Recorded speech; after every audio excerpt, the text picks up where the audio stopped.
Hey guys, this is US Patriot 428. This is my first video on YouTube, so bear with me as I stumble through this. But I wanted to do a quick first thought kind of review on a new product that I just recently purchased. And this is going to be on the Kelty Red Cloud 90. And we're first just going to start with some specs on it. And then we're going to get into the main features that the bag offers. And here we go. So overall, the Red Cloud 90, it's actually a 92-liter backpack total, which adds up to around 5,600 cubic inches. So it's a big pack. It's definitely an extended day backpack. And the weight on it for the small/medium is going to be about 5 pounds 12 ounces. For the medium/large version, you're going to be looking at about 6 pounds. And the torso is adjustable, which we will get into that in a little bit. But also hydration compatibility, of course, we'll get into that as well. Overall, for the price, it's just a fantastic pack. And I looked on YouTube before buying this pack. I've seen it in other stores, but I just couldn't find any real definitive video reviews on this pack, and so that's why I'm doing this, in hopes to kind of give you guys, the consumer, a little bit of insight into what this pack is going to give you before you shell out the cash for it. Keep in mind that this is a 2012 model, so last year's model. This year model 2013 does look a little bit different.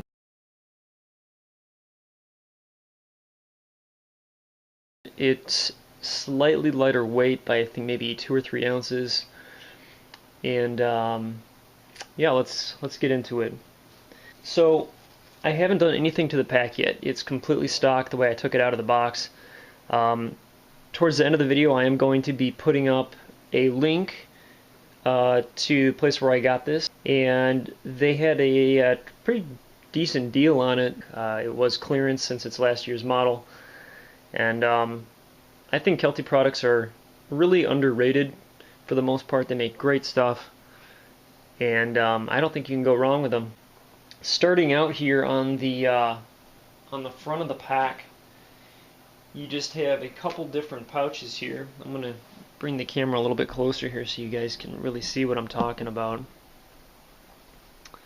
And bring it over this way.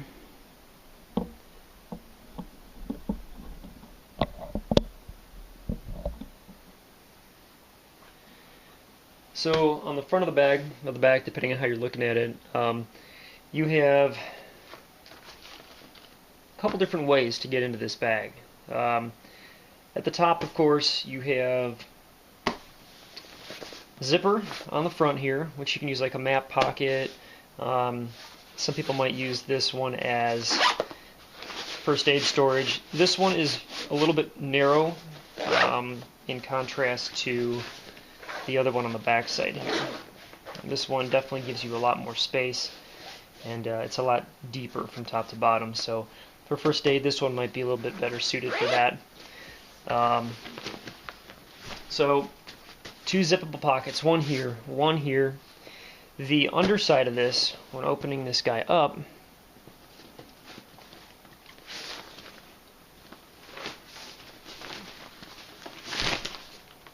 flip that around so you can see kind of what I'm talking about here. In the underside of this, you can also take this off and use it as a little day pack or a fanny pack. I don't necessarily see myself doing that, but you may find that it's really useful. And so in here, you've got the clips, totally adjustable. They're actually the same size clips that they use on the original hip belt of the pack, so pretty durable. And if using this as a waist pack is something that you'd want to do, then what you're going to have to do here is you're going to have to do 2 different things. The pack is going to be attached here, here, and here, and you're just going to have to back these out. They don't give you some quick clips or anything like that on here to do that with, so not a big deal, but it will take you a little bit more time to do that.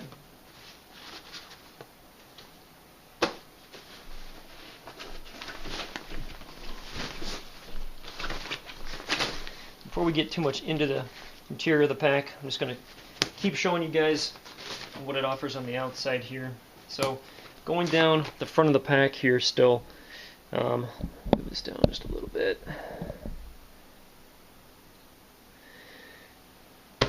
On the front, a couple different things here.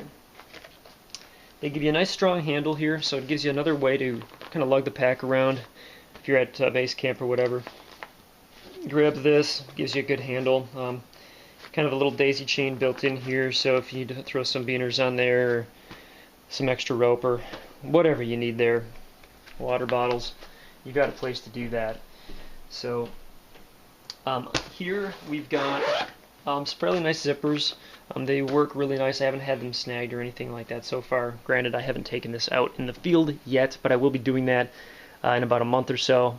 And I'm going to update this video and actually give you another video going up to Utah, and I'm going to be out for a few days in the backcountry with it, so I'll let you know what I think of it then as well too. So opening this up, let's get these towels out of here so you can see what I'm doing.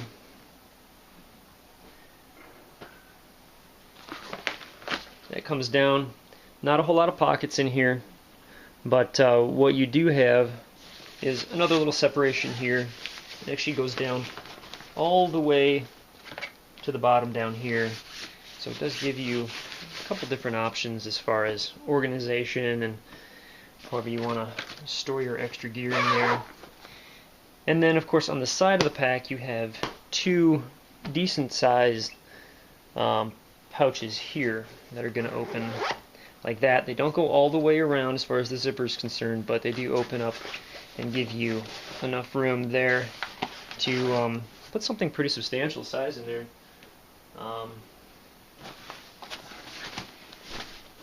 Hopefully you guys can see that right in here. Okay. Now, one of the great things about this pack, and it's one of the many reasons that I bought it, was because I really like the fact that you can also, you've got this pouch here, but you can also go behind here all the way through. I'm going to move the camera down just a little bit so you guys can see this down here.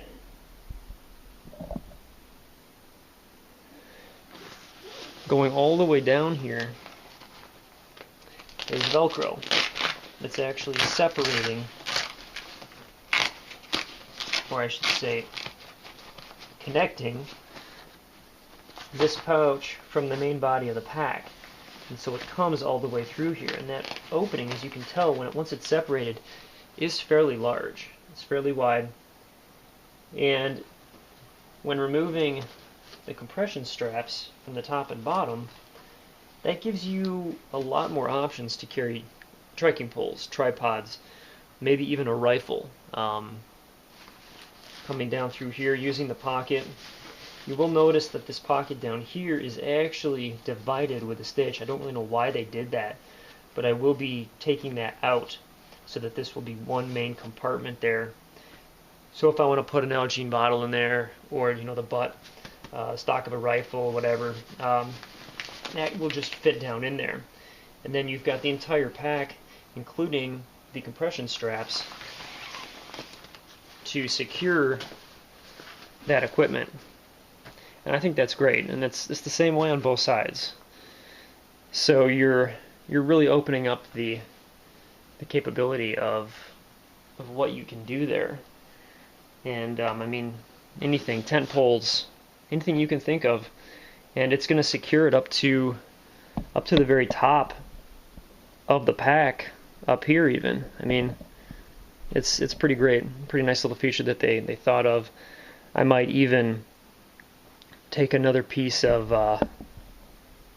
Velcro and just put it on here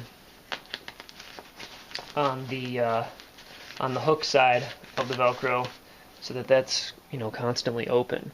That way I don't have to separate it out every time I want to put something down through there. So neat little feature. So we'll come back up a little bit here, and we already talked about this outside pocket, but if you need to get into the pack without going from the top or the bottom, you can do that. You need to undo all four,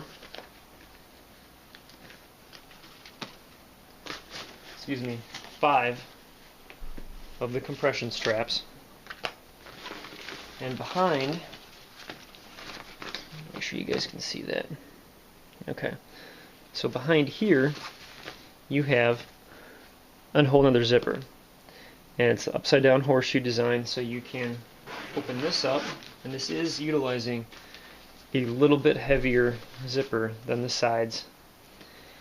And don't make fun of my pillow too much, it's the only one I could find. So now you can get into the center of the pack, and it also gives you a little bit of a compression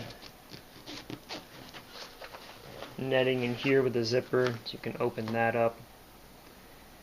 And then inside you've got an entire pack that you can get into without having to mess around with opening everything up top or down below, which is just a great feature.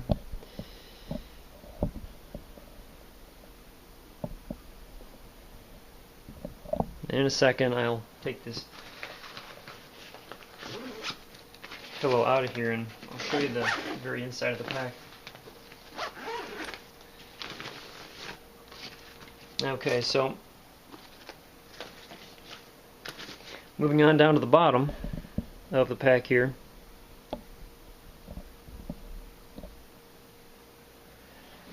you've got your 2 compression straps, and these are long enough so that if you need to put any sort of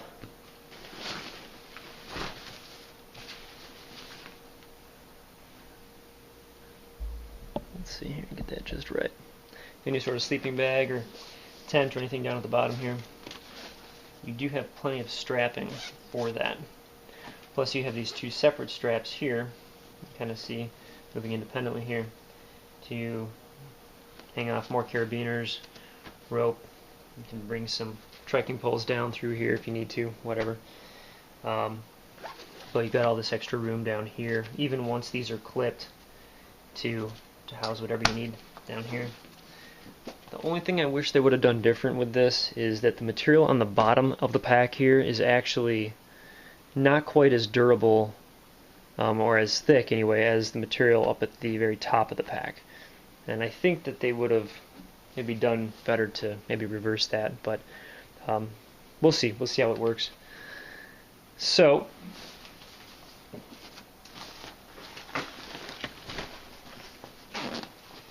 the biggest zipper on the entire pack is this one here, where your sleeping bag will go, and it's a very nice durable zipper, seems to be so far anyway.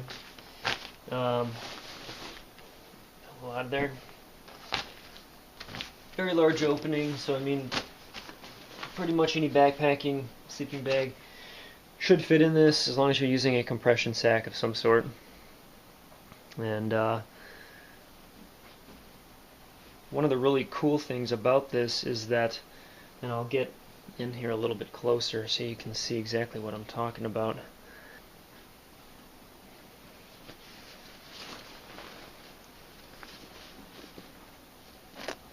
So this is a separation right here between the main compartment of the pack and the sleeping bag area, and it is separated by this piece of material, and it's using these 3 little hooks to separate this. And what's great is that this is actually really quick to undo.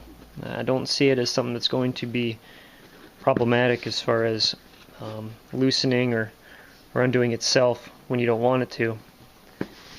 So that pops out, and then you've got another way to get right into the main compartment of the bag.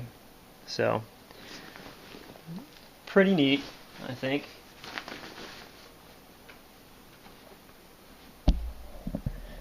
back to the top of the bag. Standard compression top on the bag.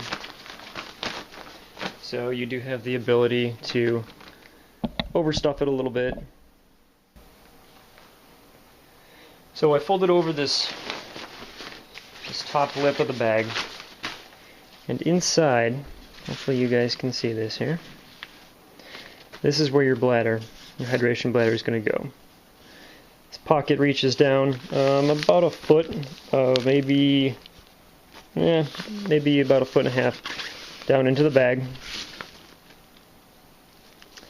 And they've given you these nice little clips here. So you can, with most Camelback bladders, they've got the one single hook in the center of the bladder up top.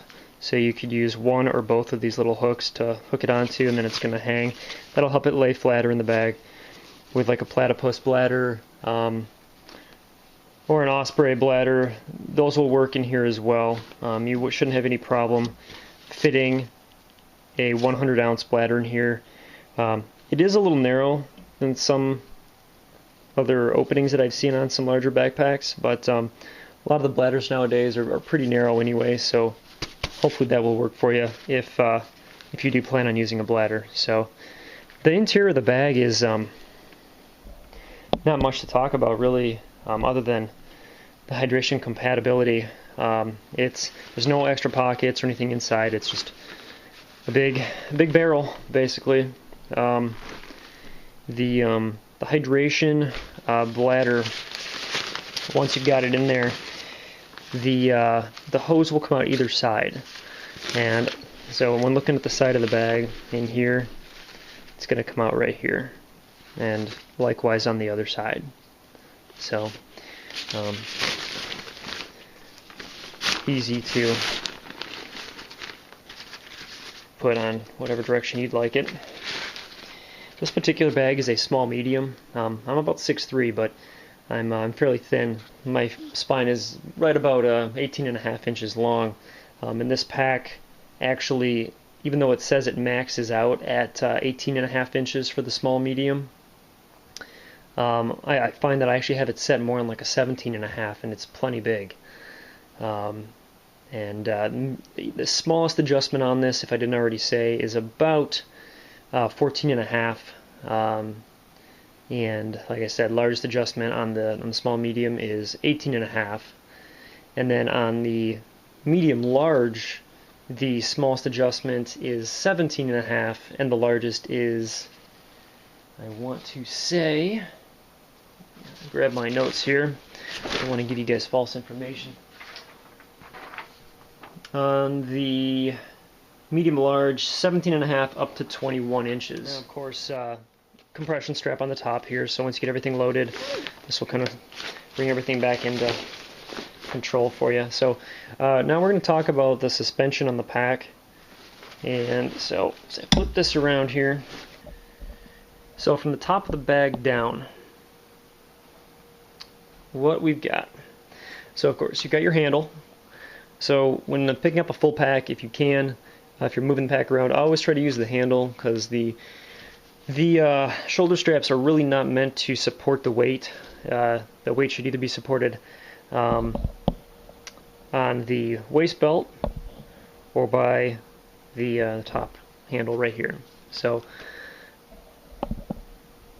beyond that, what you've got is your load lifter straps here, which connect the top of the pack to the top of your shoulder, or the very top front of your shoulder. One on each side, of course. This strap here is again what's connecting the top kind of fanny pack portion of the bag, the top cover, to the bag itself right here. Alright. Of course, these buckles on the sides again are also attaching and managing that top portion of the bag. They attach down here by your shoulder, but they attach to the bag itself right here. They do not attach to your actual shoulder strap. So moving down here, move the straps out of the way for a second.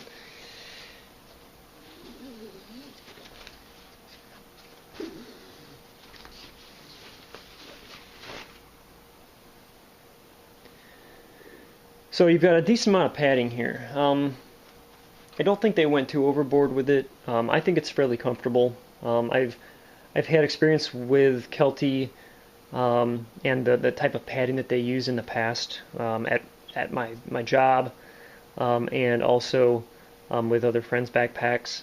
And it tends to be sometimes a little bit beefier padding than you'll see on other packs, and that can be a good thing or a bad thing depending on your body type and what you like. But overall, I think on a 90-liter pack or a 92-liter pack, it's not a bad thing.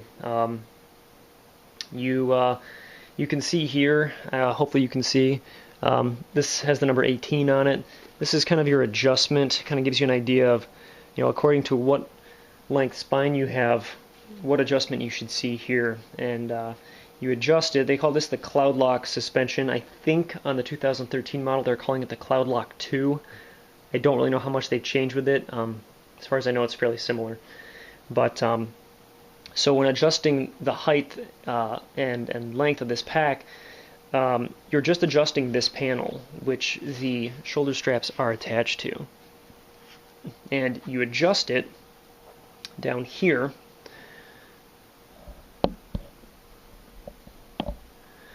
You adjust it by basically grabbing this little loop, and this orange patch that's on here that says dynamic airflow, between this and another strip of webbing is again Velcro. And basically grabbing this loop and pulling it up will separate out this Velcro that's in here.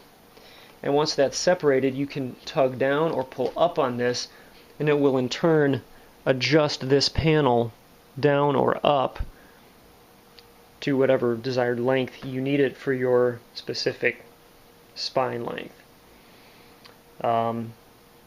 You can see, hopefully here, I'll move this up a little bit, that the stays are aluminum. They're aluminum stays down here. They start actually at the bottom, right here, behind this main padding, and they come up here, and they run all the way up here to the very top of the bag, right here. And these are adjustable in the sense that you can bend them, and you need to bend them if you want the perfect pack fit. A lot of people don't realize that this is something that you can do. It's really easy. You don't have to take the stays out to do it, and it's going to make your trip and your experience with backpacking, I think, a lot nicer because you can really customize the bag to your particular spine shape. So on the hip belt, it's pretty straightforward. It is giving you, on each hip, it's giving you a small little pocket to put some knives in or some quick access first aid stuff, whatever you might need.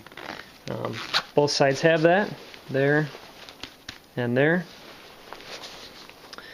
And they're basically using a thick piece of, plastic, for lack of a better term here, that runs all the way, basically starting here, all the way through it, back behind here, and all the way to the other side. And then, of course, it's covered by padding, which is actually pretty well contoured. I was pretty impressed when I put it on last night. The back of the pack right here where my thumb is, right where it says Kelty, is actually got a rubberized coating on it for extra grip. So when this portion is kind of in your lumbar area of your back, it will kind of help stick to your clothing and give it a little bit of extra grip and help it stay in place, which is kind of cool. Nice little extra touch, and looks pretty neat too. So yeah, so the buckle itself,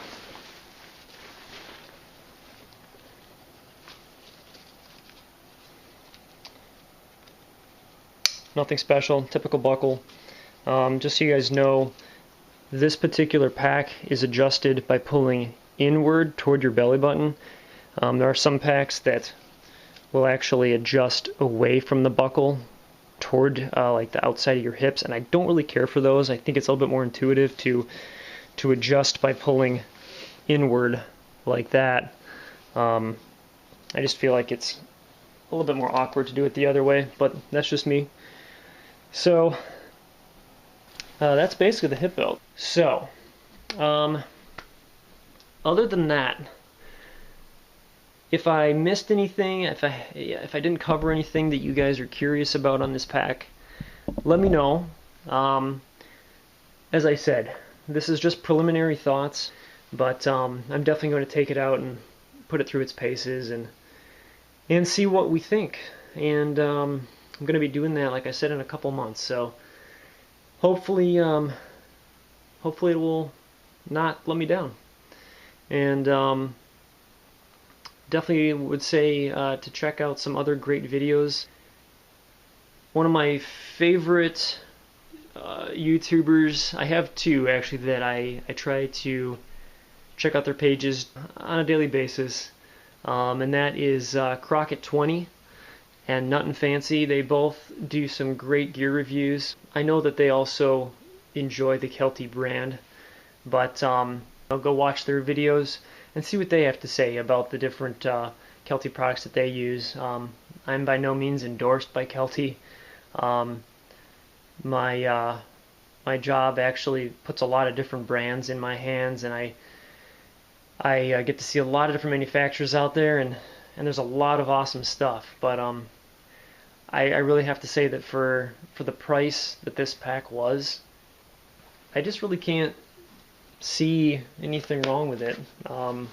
Like I said, the small medium version that I have here, it's still 92 liters, which is 5,600 cubic inches. It weighs in, because the suspension is a little bit smaller, it weighs in a couple ounces lighter than the medium large. Medium large was 6 pounds, this one is 5 pounds, 12 ounces. And yeah, so like I said, guys, feel free to comment. Please subscribe, that'd be great. And definitely check out the other great streamers that I have on my page, like Crockett20 and Nut and Fancy.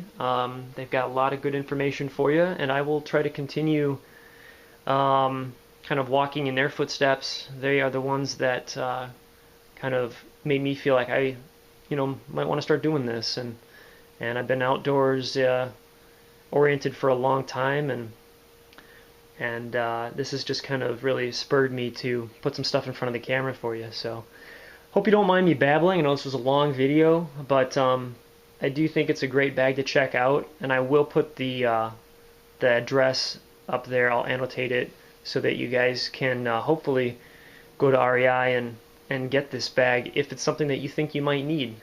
Considering that there's a lot of 80-liter bags out there that are heavier than this bag, it's something to consider. So it's definitely a good bang for your buck. So anyways, guys, take it easy, and we'll see ya. Thanks.